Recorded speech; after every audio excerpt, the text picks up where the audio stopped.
Hello, everybody. Welcome back to another episode of the Sprites of Life podcast. I'm Lucas. I'm Chris. And I'm Don. So glad to have you guys back for another episode. It is summertime, and I got to tell you, I'm feeling pretty good about this heat.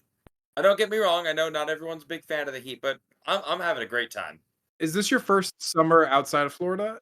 No, I've lived in South Carolina a while now. It's still hot, which I'm cool with, but it's not melt your feet into the sidewalk hot. So I could walk around a lot more, which is pretty neat. Yeah, it was it's been I think it was like 90 where I was like 95 today with humidity. I think it was like in the low hundreds. Jesus, not even June yet.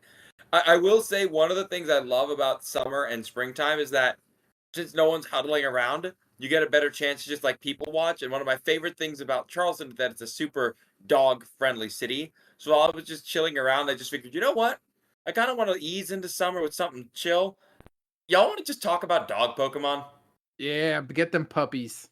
Yes, do it. damn puppies. I mean, there's so many. It's one of those Pokemon where it's just like there's so many to talk about. So I figured, oh no, we each pick a dog, then we pick a dog that we don't really see in the game, that we want to see in the game. Talk about dog history. Sound good? Simple? Yeah. Got that dog in me. Sorry, I had to say that at least once in an episode. Anywho, let's change gears to the news really quickly. Now this news is going to make a lot of people happy. None of those people are me. As I'm reading this was posted 11 hours ago. Giant pandas are returning to the National Zoo. We are so back, baby. What did we trade Fine. for them this time? Diplomatic friendship. Diplomatic immunity. It's just been revoked. Thank you, Don. Oh, God. Okay, thank you, Lethal Weapons 2. But for real, this was actually both a biology story and a political story. Like, this was like, what, 6 months, a year ago, where China, due to rising tensions with the United States, decided to pull their soft power technique of yoinking all the pandas from the American zoos in order to flex their power. That's textbook soft power. The idea of, I'm not going to use force to show you how strong I am. I'm going to do something a little bit more subtle that still stretches my power. Think of it something similar as like raising the price of grain a whole lot higher when you're giving it to another country to show like, no, I could just do this all day. I don't need to be violent.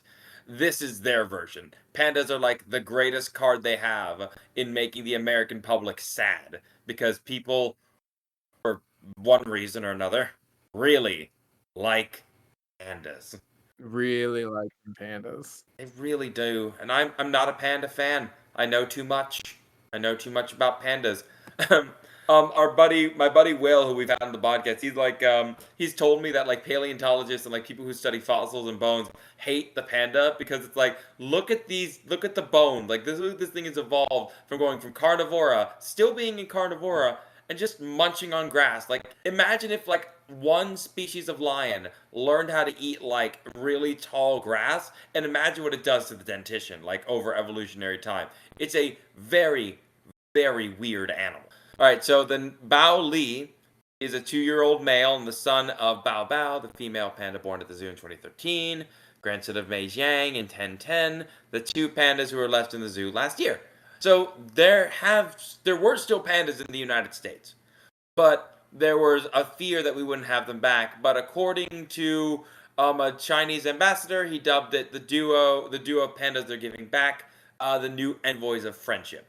If you're planning on going to see them, they won't be there till like the end of the year. So you got time. Although if I'm being honest, I'm pretty sure any tickets to go see it have sold out. This is just me speculating. Yeah, probably. They're a hot ticket. They are a very hot ticket. But that's what I got for like science news. I figured, something light. The pandas are coming back. I might not be a fan, but other people are. And that's perfectly fine by me. Now, as far as gaming goes, Xbox apparently made a bit of a gamble. And I'm looking to see if it pays off or not. Little bit is I think this is a pretty big gamble for them. I mean, new Call of Duty going out on Game Pass. That is a move. Like that's you're literally giving it away. But then again, isn't it one of those games that focuses heavily on microtransactions now? So like, hey, you want to get that sick skin of a skeleton smoking a cigar and put it on your gun? Yeah, pay up. I have not played Call of Duty in a Is minute. this the one they put Nicki Minaj in, or is it the last No, one? that was the one before. They got rid of custom emblems back in the day. I can no longer have my sick Master Balls on my Riot Shield. Just shameful. Honestly, It's I over. remember. Again, we're old by some people's standards. So like the fact that we used to remember a day where like, hey, you remember Modern Warfare 2, and you just got Yeah, the 25 kills best. and you won. Good stuff. I am genuinely surprised that we got to this point and this announcement is just coming out. Like, this feels like you don't make that purchase that they did without knowing what you want to do. And it felt like they were just constantly deciding whether or not they wanted to do this. I mean, there's so many decisions that they've made recently that have made people be like, wait, are you serious? Everything from what they've done with Hi-Fi Rush's creators to like what they've been, all the studios they've been grabbing and then cutting apart. Like, this is just another one of like, how much money does Microsoft have that they can just lose like this if this goes wrong? Right? So I would say, like, you'd be surprised. They have a lot. Microsoft has a lot of money. I guess, like enough to just go ahead and throw this all around. I mean, at least we have like some good news from like a non-questionable source. I hear a certain DLC got some story trailer recently, didn't it? We did. Elden, as a huge fan of FromSoft and Elden Ring, and we have Shadow of the Erd Tree is coming out. I think next month now. We're getting to it. We had a second trailer for Shadow of the Erd Tree showing a little bit more hinting at the story beats, in typical FromSoft way, being very cryptic, but still much more direct than some of their older titles. We definitely know it has to do. It's sort of in a separate realm, and we know it involves Mikola, who's a sort of hinted at character a lot of references in the main game.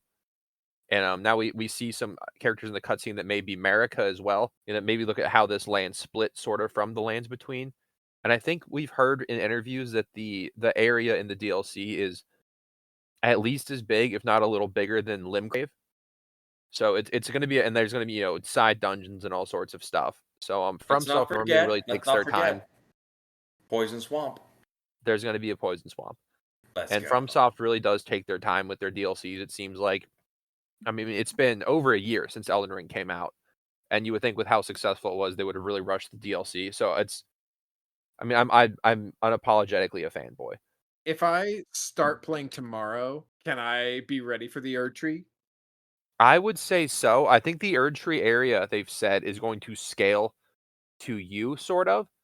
So it's sort of because there's been older games where the DLC comes out and you've got your like end-game guy with all your maxed out weapons, and you can kind of steamroll it even if it's harder because you've got your skills up and you've got maxed out gear. I think there's going to be a level of scaling. There might be a base level where if you tried to roll in like right when you start the game and go straight to the area, You get stomped.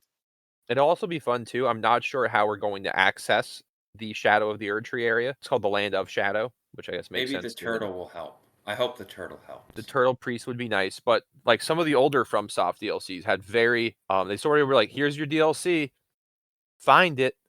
And then some of them are to find. So that'll be sort of I'm gonna try to find it without I'm sure there'll be some sort of item tip or whatever, but How much does the DLC cost? $40. That's good. Not For- bad for Yeah. DLC. I would say they typically do, like I said, FromSoft normally does DLCs very well. Old Hunter's DLC from Bloodborne was excellent. All three of the DLCs for Dark Souls 2, I think, were the best parts of Dark Souls 2, and I'm actually a huge Dark Souls 2 fan. The DLCs really, the bosses in the DLCs are always excellent, and the areas are very challenging, and they get real crazy with the weapons. I think we're going to have like 6 or 7 entirely new weapon types, so like more than just 6 or 7 weapons. But So the other people I know who do really good DLC, like Monster Hunter, they did a $40 DLC as well back in the day with Monster Hunter World and Iceborne, and that was basically like a whole separate other game. So they're like when it comes to Capcom's Monster Hunter and like Elden Rings, those are the two organizations I trust. Of like, yo, when you're charging $40 for DLC, it is well worth the $40. You're getting everything you need out of that. So I mean, I used to trust Gearbox. I used to trust Gearbox too. Shame. Anywho, I feel we should probably mention the LA Pokemon tournament came out, right? Like that was the regional. Who won, Don? yes, so Montana Mott, and I am very glad he's fine. My boy has finally beaten the fraud allegations. I was doing my part. My boy Shadow Rider coming out strong. Shadow Rider Clefairy, a duo I've been a big fan of lately, piloted by Montana Mott. Took a great honestly, I would highly recommend watching the streams where he played. His plays were very, very smooth and just very well played. Nasty Plot, Shadow Rider plus Clefairy, Tornadus, and then everyone's favorite Pivot Boys and Cinderella Urshifu to sort of round it out. Won it. We had a second Ghost Rider in top 4, piloted by my good friend Adi. Great YouTube channel for competitive stuff. Wait, Adi got second? Fourth. Oh, fourth. Okay. Nice. Nice. Yeah. We also had looking at top 4. Also, speaking of beating the fraud allegations, also in top 4 we had a Zacian Crowned, who has not been having a rough time since he was pretty brutally nerfed. Zamazenta has kind of been on a big run. Also, there's an Umbreon there, so that's fun. Huh. Zamazenta's actually doing things? Zamazenta has won like 2 regionals in multiple like top cuts in like multiple seconds. So Zamazenta, they both got a nerf. Zacian getting its attack gutted from like base 170 to 150 or whatever, and I think it's slower now. And you know their signature ability only procs once per game the first time they switch it. So Zacian now is very vulnerable to being like being intimidated, cycled, and things like that. But Zamazenta, having its defense boosted, it's harder to drop defense. And Zamazenta gets body press now. So it has a lot of defense. And it has that. Zamazenta just one-shots Incineroars. It just doesn't care. Zamazenta also, if you really want to get wild, has iron defense. And then you can really do good damage. And then Same it's strat also you see on a Corviknight, but with more damage. With more damage. It also has Wide Guard, and Wide Guard's very, very good in formats with Kyogre, Groudon, and the Horse Boys. I'm surprised that Eternatus hasn't kept up.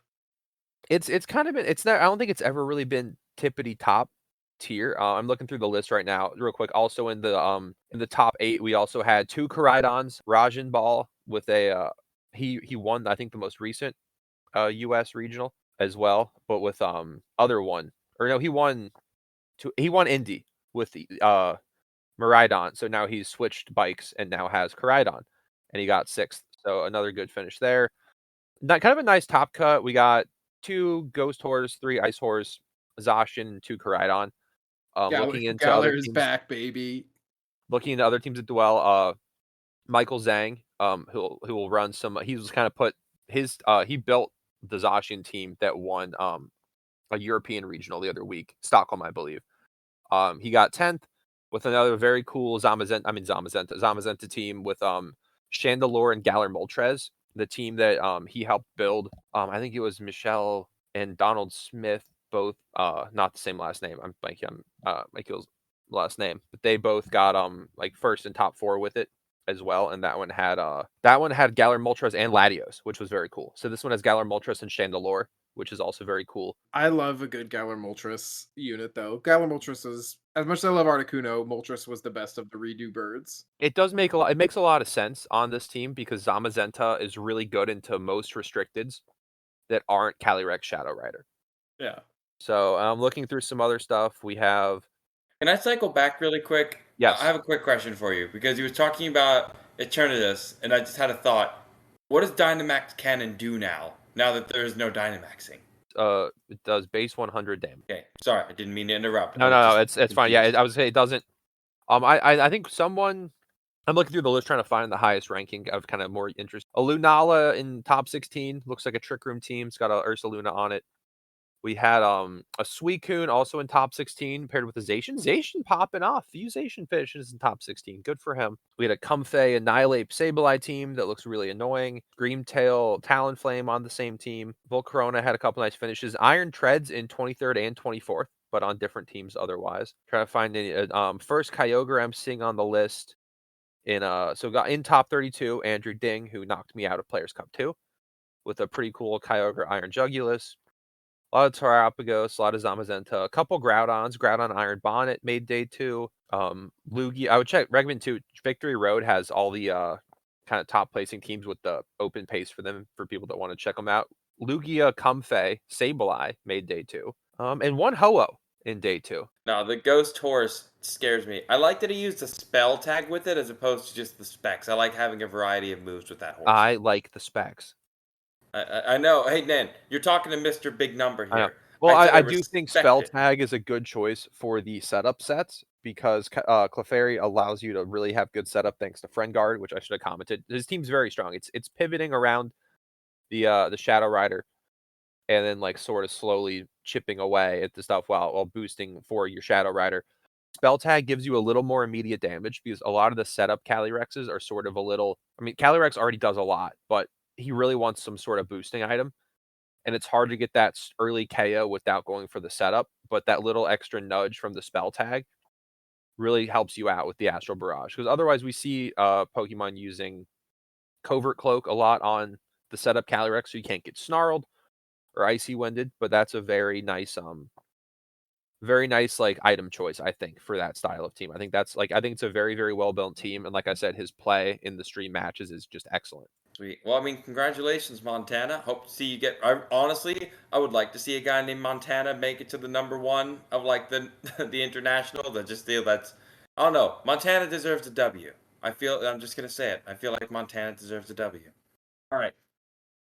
We're gonna do something a little bit differently with the science stuff today, because very rarely do we ever get a chance to talk about an animal that everyone already knows. Like, it's not And if like not, you're going to learn about an actually pretty cool animal today, if you somehow don't know about if this the is thing. your first time knowing what a dog is, boy howdy, do we have news for you. So we are going to be talking about canines. The Canidae, that's the family of the dogs and dog-like carnivores. Today, there are about 37 different species that are found on almost every continent except Antarctica. And basically, you can divide them into the dogs and the foxes. So they have their own groups. They've been around for 50 million years. In fact, right about 50 million years ago, there was a split amongst the carnivores. So there was like the cat-like predators and the dog-like predators kind of had a split and kind of went off in their own different directions. So that's where the rivalry started. Yeah, like that's an old beef. That is a very old beef to pick up. While the cats developed their own styles of hunting, becoming one of the top predators on the planet, the dog-like creatures picked up their own style. About 40 million years ago is when we start seeing our first true dog. So I'm going to drop you a picture of what we think it might have looked like. Like the tail. Friendly. Really like. I mean, even at this stage, you could. It's weird to kind of determine. It looks still like it has feline traits, but also dog traits. The big thing that makes canines is, well, they're canines. The dentition, the extension of the muzzle, and the specific dentition that they have kind of locks them in at this one significant group of carnivores. Also, they're very good at teamwork, which is something that not all of them are good at, but it's something that is pretty noticeable with a lot of them, that they're very social animals. Now, the original dogs came around somewhere in Eurasia. There's still a lot of debate on where exactly like they showed up in, but it was some of the oldest ones we think came from around North America, right in that perfect sweet spot to be able to cross the land bridge and kind of disperse out. And unlike horses, they didn't go extinct on one side of the land bridge and just pop in later. Now, when it comes to the dogs we know and love, that is still a huge debate among anthropologists. It's between like 15,000 and 30,000 years ago that humans showed the first signs of domestication with wolves. Now, there are several different theories as to how this happened. I'm going to debunk one of them.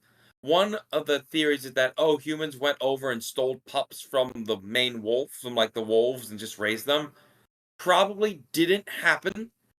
Maybe later on, but like initially, there are three theories. The campfire theory, migratory wolves theory, and then the food partitioning theory.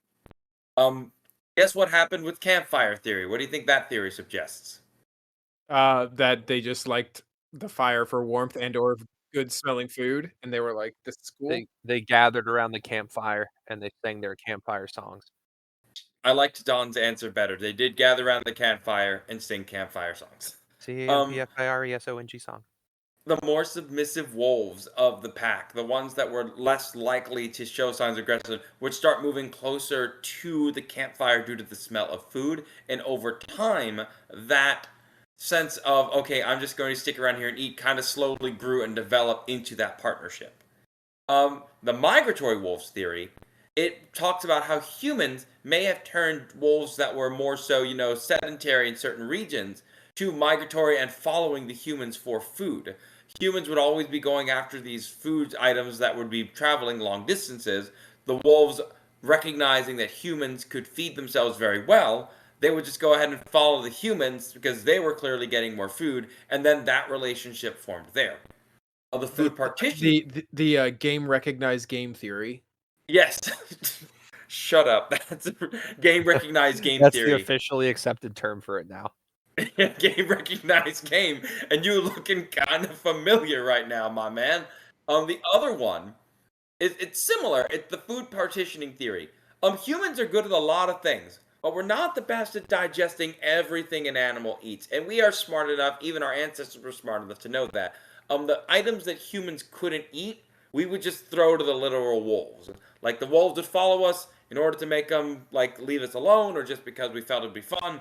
Throw the food to them, let them deal with it. I think it's probably more the fun part. You put any person around a wild animal, no matter how many signs you put up, they're going to try to feed it. Yeah, I know. Yellowstone taught me that. But it's pretty incredible because if you really consider it, like how many generations it would take for these wolves to get more passive. Like, think about a human lifetime. Think about the average human lifetime at that time, anywhere from around 30 years or so.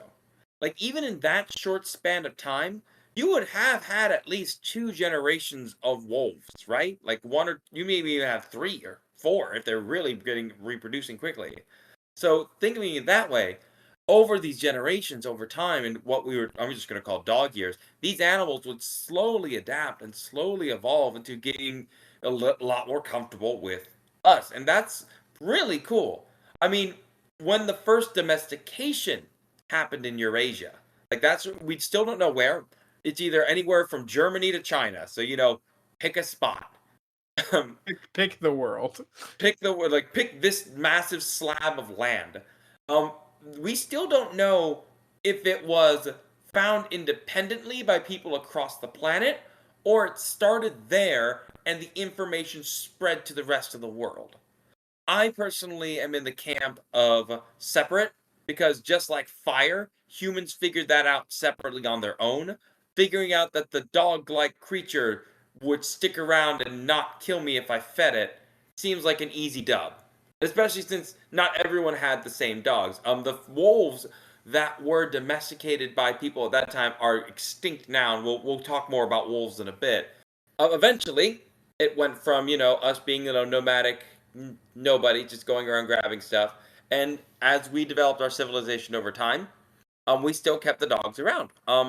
Once we were farming, we still needed to do some hunting, so we would have the dogs around for that. Once we kind of had our own domestication, we needed animals to help herd and protect our livestock from other animals that might try and eat them. Eventually, once you get a growing civilization, you start getting dogs as symbols of power and symbols of authority. I mean, the ancient Egyptians are like the example people always use, but they actually had several different breeds of hunting dog. Like, they worked very hard to make sure that they had specific ones, including the greyhound. And they even have Anubis depicted as, a dog. Like, the dogs are a major key role in human history outside of just our hunting buddies. They've waged war with us. They've saved our lives. They've helped get medicine for us. They're, to this day, like, think of all the actual service animals we see out there. Like, you know what? I'll even loop the emotional support animals just this once. Like, think of all the support that these animals can do and give for us because a couple of cavemen threw some dank liver from a mammoth at a wolf's face. Shout out to the cavemen. Shout out to the cavemen. Look, every time I see a pug barely able to breathe, I remember some poor caveman probably lost his hand getting it to this point. Have you seen the meme about the wolves being like, let's go hang out with those weird, like, monkey people? Nothing bad can come of that. And then it cuts to, like, a pug in a party hat. I mean, that is something I wanted to talk about. And I do like pugs. I just feel bad for them. See, that's what I want to talk about. With dog breeding, I mean, when it comes to breeds, personally, I feel weird about it because on one hand, selecting for the best traits for a job is something that has helped people in rural areas survive for thousands of years. Like, it has allowed people to have a partner that can help them. There are dogs specifically bred for herding or for guarding. Like, these are sorts of things that we work for. But on the other hand, a lot of breeding that is done can be pretty sus. Like, it's just like a lot of times a breed can be like, oh, we just like this look. And that can be really dangerous for an animal, especially with things like bulldogs, pugs, a lot of the smaller dogs, and even like things like golden retrievers have been known to have certain high chances for diseases because the quote unquote pure breeding can lead to some issues. I'm a mutt guy myself. I mean, the one thing all these dog breeds have given us, though, are a crap ton of Pokemon. There are well over a dozen Pokemon that are dog-like in some way. I mean, they're Only all. more represented animal is cats, is it not? I would believe Maybe so. fish. I don't know. Or Yeah, something like that. Or birds might be too vague. Too yeah, too birds is vague. pretty Alright. big, but the point stands. Like, there's a ton of dogs, and unlike the cat Pokemon, most of them have a pretty nice Pokedex. We'll eventually get to cats, and the people who make Pokemon hate cats a lot. But you picked the one that's like got a straight up evil form. I mean, to be fair, hey, listen. We'll get to that. We'll get to that.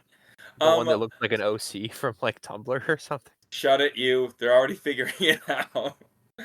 I I would guess we'll argue start with mine actually then. that there's the most Pokemon are horses based off anything. There appears to be at least 50 of them. Horses? Yeah, if Oh. anything can learn high horsepower, it's a horse. So Quagsire's a horse, Gliger's a horse, Heracross is a horse, Swampert's a What? horse. Why is that the rule? I don't make the rules, but it learns high horsepower, and like that's for horses. Oh my god. Dreadnought's a Shut up. horse, Sandaconda's a horse, Cloth is a horse, Okidogi is actually a horse. Bet you didn't know that. What Don, is there a reason with like how the move is described, or you're just saying The user fiercely attacks the target using its body, but the name is high horsepower, so it's clearly for horses. Okay. Okay. Let's go ahead and talk about the Pokemon. Let's talk about Lycanroc. Because honestly, I wanted to start with like the quote unquote original dog and where they might have all come from. But it's one of my favorite dog Pokemon. There's all kinds of crazy cool dog Pokemon in the game, obviously, but I mean, look at like normal Lycanroc, like midday Lycanroc. Yeah, he got his own. I mean, he's got like three forms. He got like the Sonic OC form, and then he got the Big Wolf form. But like, I like the midday one a lot. You know, it's streamlined, nothing too extra. It's a good dog. Good dog. Currently, there are about 3 species of wolves on the planet, but there's a ton more subspecies. Lycanroc kind of resembles a gray wolf, which are found in North America, Europe, Asia. They're pretty much everywhere. That's right, Lycanroc's. Oh yeah, you were saying midday. I thought you meant the dusk form. That's why I got No, confused. yeah, dusk form I think is just a big hairy dire wolf, which was an extinct version of dog. Actually, I don't even think they were true wolves. Like dire wolves that we called them weren't actually wolves themselves. They were like a separate group. Still canids, but not wolves. Yeah, it's Anyway. actually kind of crazy how yeah, dusk form you have to trade. It has to know own tempo. It's got to be a rock ruff with own tempo, evolved between 6 p.m. or 5 p.m. and 6 p.m. or 5 a.m. and 6 a.m. in Ultra Sun and Moon respectively. Honestly, of all the things you needed to do to get a Pokemon to evolve, after what was it, Runigus back in Yeah, Galar? that's my favorite. That was ridiculous. Runigus's evolution should not have happened. That was a vile thing. Hated it. But like, cool monster, so we'll let it slide. If you read the Dex, Lycanroc, it trusts its trainers if they were raised young, which does connect to how wolves can bond with people during the first domestication. Like, the younger they were, the more submissive they were, the easier it was to train and work with them, and that's something we see in animals today. I will say, you cannot domesticate a wolf. Like, that is a big misconception. Wolves today, you can tame them, but in order to be considered domestication, they have to have been selectively bred in order to have, be able to work with you. So if you're looking for a domesticated wolf, it's called a dog. Go ahead and grab a husky if you want one that looks more wolf-like, but warning, they do yell a lot. Keep in mind as well, if you are taming a wolf, most of the people who are doing it at rehab centers and sanctuaries and even zoos because they're trying to make sure that they can give these animals the kind of health care they need to survive. I also really love how this Pokemon attacks. So the midday Lycanroc is going to attack with attrition. So wolves hunt in large groups, and they will hunt down larger game by attacking it bite by bite over time. I will say they gave Lycanroc like super sharp claws, which isn't really a wolf thing. They don't really need that because their canines and their attacking are just so good. But over time, wolves will wear down their larger targets or attack ones that are a little bit weaker and just slowly bring them down. It's very similar to how humans hunt large animals. Much like how Midday Lycanroc wears you down by repeatedly clicking you with Rock Slide while having its speed boosted in Sandstorm. Yeah, yeah, that's honestly its only use, isn't Well, it? there's a ladder warrior named Wahaha Koth who has been a scourge of the existence of the online ladder for many a year now, and he always uses Lycanroc Tyranitar, and he always leads Lycanroc Tyranitar, and then he clicks Rock Slide, except for when he doesn't. And he is always very high on the ladder, and it's always a nightmare to deal with it. I mean, even the people who go in prepared, like, I guess you can't prepare for one guy. He's just the guy, and he's the best at clicking Rock Slide, except when he decides to click Coast Combat, and he runs like it'll normally be like also like Endeavor with Focus Sash, so you think you're gonna one shot it, and then it endeavors you from 1 HP, and then you die to Sandstorm. Gross. I love this guy. I think I have He's replays. evil. He's sort of like a mythical figure on Pokemon Showdown. But yeah, I wanted to start with like something simple. I think wolves are awesome. I wish that we had more wolf like facts about this Pokemon. But like a lot of Alolan Pokemon, he didn't get like that much love after Alola to come back. Like he got brought back, but not for much. I do think it's nice to have him in like a European region because yeah, Hawaii has no wolves. One of the reasons I wanted to talk about like the dogs, and we'll talk about it later. It doesn't matter what region Pokemon makes next. Like we have precedent to just put whatever dog we want there. Like that's just all I'm saying. All right, so I started off with the wolf. It's kind of cheating because it's not quite a dog. What dogs do y'all bring? Well, I decided to put the fear of dog, into Dawn. This is actually one of my favorite dogs. I've used this guy a lot. Oh, damn it. Okay, you're not I, scared of well, I Smeargle. mean, like after Have you this seen the open teams I team use, sheet, dude? like who This is cares? like this. He's my guy. He's one of my guys. Yeah, once you have open team sheet, no one cares if this thing shows up. I know exactly what I'm dealing with. So Smeargle has been around, or he's been around the block for a while now, since Gen 2. 2, Mm-hmm. and has been wrecking havoc for VGC players since then. But the artistic pup is actually the first tagger in Pokemon World, Lucas, not Grafai Eye. Hey man, you're not gonna hear me like complaining. I like Grafai Eye because it represents like an endangered lemur population. I'm not in here for the artistic Yeah, but expression. they're icky. Shut up, Don. I can't. No, no, hang on, hang on. That's literally the reason they're extinct, Don. It's literally. It's not like, oh no, we're doing it on accident. No, people think, oh, they're icky, and then kill them. It's awful. How dare you? But Smeargle's decks in gold showed that it was that they definitely marked their own territory with their paintbrush tails. Did you know that it's not paint though? It's Um, it's bodily secretions. that's actually not too far off from other mammals and organisms, but What it's what still what what gross. other thing paints with bodily secretions? I don't know. When a bear poops and rubs its butt against a tree, that would count. Really more for smell than color.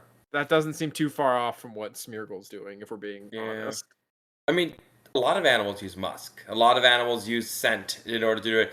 Very few of them that I can think of would use color onto something. Like when I an mean, there's animal is bower looking. birds, but that's not really the same thing as for territory.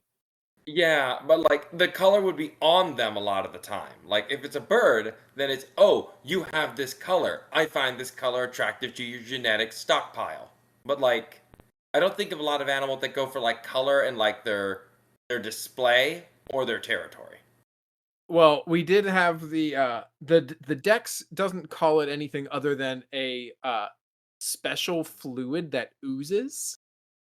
So gross, but in true human form, the humans of the Pokemon world saw that and were like, I need to pay money for that. Yeah. Each Smeargle can learn, I think it's like 5,000 different markings that it can make, and people will pay tons of dollars to get the special fluid ooze markings from Smeargle, which again seems very accurate and might also be a hint as to why people started catching Smeargles in the Pokemon world, because they were like, man, that or that poop symbol is really cool.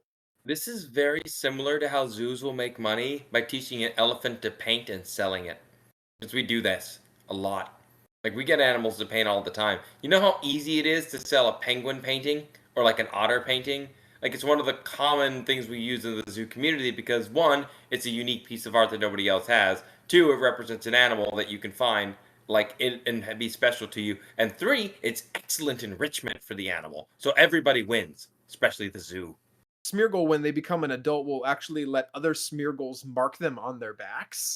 And so they just mark each other for being adults and part of the same cohort, I guess. Now, Don, I'm going to test your knowledge. As it stands, only 3 moves cannot be sketched by Smeargle. All right. As a Smeargle person, I know one of them. Well, I know 2 of them is right off the top of my head. One because it had an infamous run in VGC, and that is Dark Void. Yes. Which then they nerfed it still for no reason because they hate my boy Darkrai. They took it away from Smeargle, and then they made it 50% accuracy also. So now Darkrai doesn't even use Dark Void. He uses Hypnosis, which is also bad. But that's a separate rant. Also, because I've been on the Palmot train, and I also looked at my guy, I know he cannot sketch Revival Blessing. Oh, then it's 4 moves. Oh, I did not have Revival Blessing. I know he also can't do Terra Starstorm. He can't do he can't do like Z moves and those kinds of stuff. The special. Yeah, but Terra Starstorm is the signature move of the turtle. You just Okay. can't do it. And then what's the other one? So Aura Wheel is 1. Interesting. And then also, so there was 5. Hyperspace Fury. Okay, yeah, I thought there was another weird one. Pretty much signature moves from some of the bigger ones, plus more Pekko. Yeah, I guess it's because Aura Wheel changes types no matter what, Mhm. so that does something Mm. weird. Yeah, they're just like, we don't want to deal with this. Yeah, that seems like an extra headache. So Smeargle, very clearly based off Beagle. Beagles are super cute. Beagles were bred as a hunting dog for hair because you want to catch small and quick, you got to be small and quick. And they're good at sniffing. And they are very good at sniffing. They have one of the best sniffers of dogs. I think they're up there with like bloodhounds for how good their sniffers are. There's also stories of having 2 sizes of beagles for hunting hares, where you have the big ones to kind of chase them around, and then when they go into the underbrush, you let the smaller ones go through to work their way through the brush. The modern breed that we know as beagles originated in England, and they are largely descended from obviously breeding between a bunch of different dogs, but the one that seems to come up a lot is the Talbot Hound. And English royalty absolutely loved beagles back in the day. And so there were a couple very cool variations that they would have. One was known as the glove beagle, which was named because you could fit it in the palm of your hand. And then I think it was Queen Elizabeth had pocket beagles that were about 9 inches tall, and they would travel in bags. So people have been carrying dogs in bags for a very, very long time. A lot longer than I would have thought. It's an interesting dog breed today, just because there are people who have beagles out. Honestly, I heard they weren't that intelligent. Like, that was the thing. They're not like Shibas, who have like the personality of like, I'm smart and I'm going to tell you to bite me if you try and tell me to do something. You're right. So I mean, few things are that smart. They are one of the most popular and have been one of the most popular breeds in North America, in the United States in particular, for like 30, 40 plus years. They've kind of fallen off in England and Europe in popularity. Not quite sure why, but America loves the beagle. There's 2 very popular beagles in pop culture. There is Snoopy and then Gromit from Wallace and Gromit. Oh, no, I'm cultured. I know who Gromit is. Thank you. Did not win. I looked it up because I was very curious. Did not win the Westminster Dog Show until 2007, I believe. How long has that contest been going on? A very long time. Yeah, I figured, but like, how long? Are we talking 1880s or 1980s? 1877. Jesus Christ! So it took 130 years for the Beagle to win. That is ridiculous. I wonder what dog has won the most. I'm gonna look it I up. mean, hit the Google button, find out. We'll see if it's already got a Pokemon. Wire Fox Terrier. I figured it'd be like an old terrier breed or like something Yeah. like that. What Wire was it Fox called again? The Terrier. Wire what? Wire Wire Fox Fox Terrier. Terrier has won 15. Aw. Ugh. His face looks a little weird, but aside from that, very cute. Anywho. Alright, so we got the Looks like his Beagle. name should be like Nigel. I see why he wins. Yeah, that's a Nigel Fox. Yeah. Reginald. They're Yeah, all that's a named good name. Reginald. Every single one. Every single one is named Reginald. Even the ones who don't win, they are born with Reginald. All of them. So we've gotten wolves, we've gotten fancy painting dogs. Don, what'd you bring to the table? All right, so we're gonna talk because it's sort of the title of the episode, and I figured I'd do it. And I like these guys. We're gonna talk about Yamper a little bit. He's a little guy. Yamper is a corgi, as you can tell by the way he is. Very sort of stubby legs, kind of larger body, kind of loaf of bread type build. But they didn't use him for the loaf of bread dog. Corgis are from Wales. There's two breeds. There's the Pembroke Welsh and the Cardigan Welsh corgis. Most people, when they think about corgis, though, they think about the Pembroke Welsh. It's sort of your sort of tan, sort of toasted marshmallow looking dog color. Yeah. So Yamper we see in the Pokédex. They mention that they're a very popular herding dog in the Galar region. Galar's based off the UK, so that tracks. As it runs, it generates electricity with the base of its tail. To my knowledge, corgis don't do that part.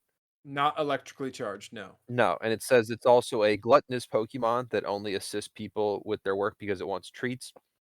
I have a little bit of experience with corgis when I worked at the dog daycare, and they did seem to be pretty food motivated, but they're also just a very like people pleasing dog. They seem to really, they're a working breed. They want a task and they want something to do.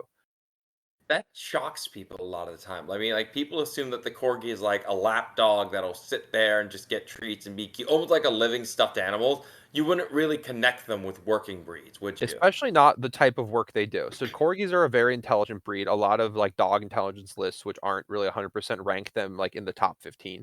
And they are a herding breed specifically, which surprises people. Do you guys know what they specifically are best at herding? Geese? Cattle? It's cattle.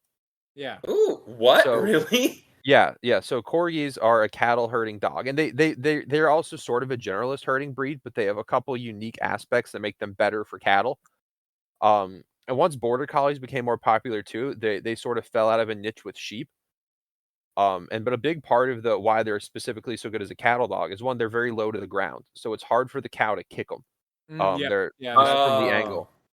In cattle, unlike from I'm actually found a article online that's an excerpt from a article written in 1947 about the corgi as a cattle dog. So it's kind of got some fun old-timey remarks about the corgi and their skills as a cattle dog. And they make a few good points, I think, basically pointing out how they're in the group of herding dogs referred to as heelers, where they stay very tight to the heels of the animal and they nip at their heels even to sort of encourage them along.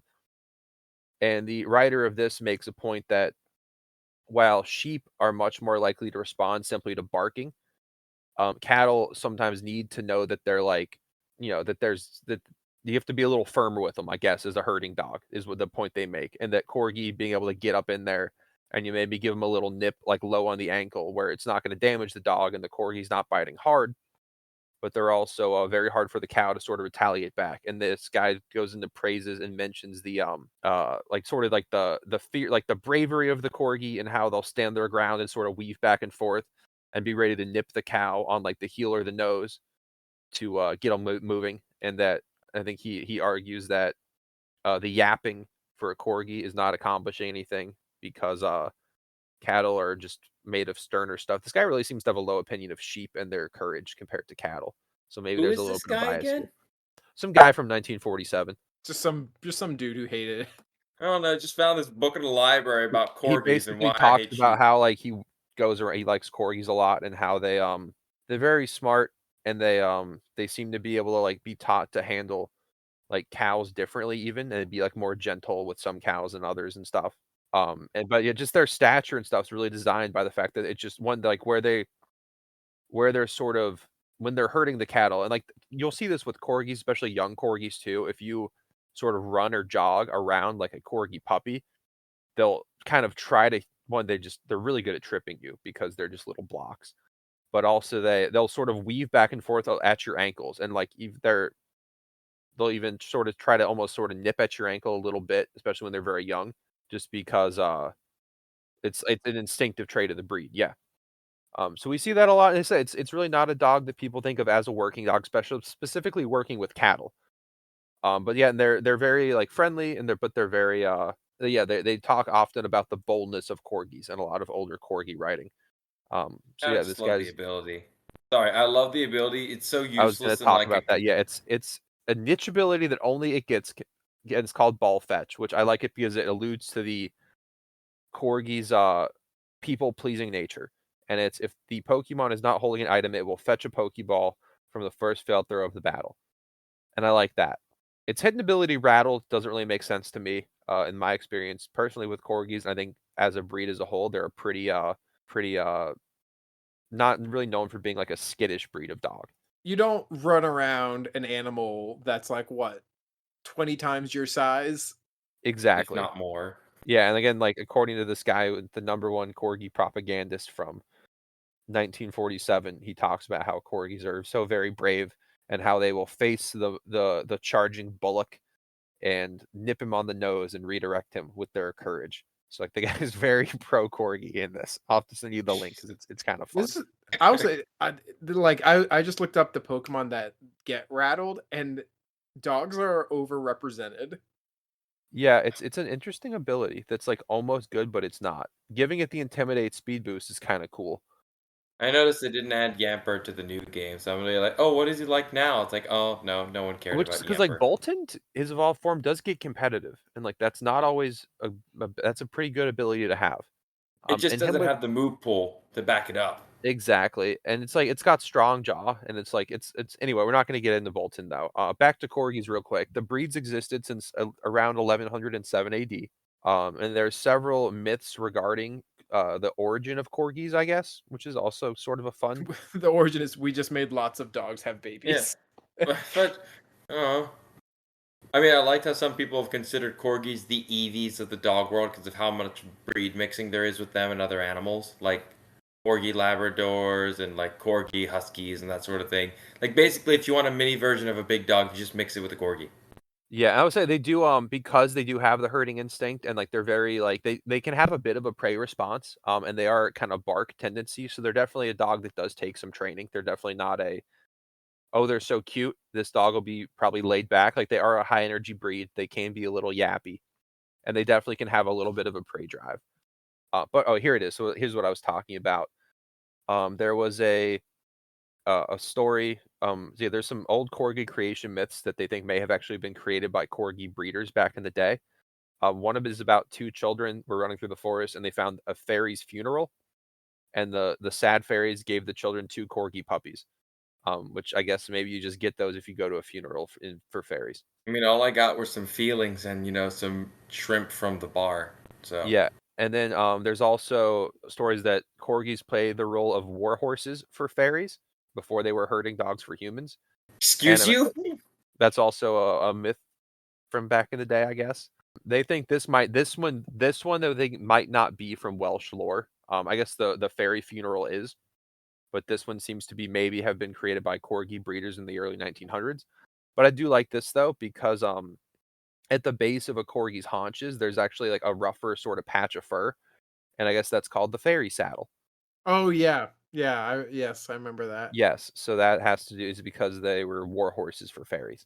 Yeah, and like I looked to see, I was hoping maybe Yamper would have some like fairy type moves as like a fun little niche, but it really just has play rough and charm, which he's a charming little guy, and I'm sure he likes to just have a little wrestle like dogs do. So that's not really the Yeah, I'm taking a look.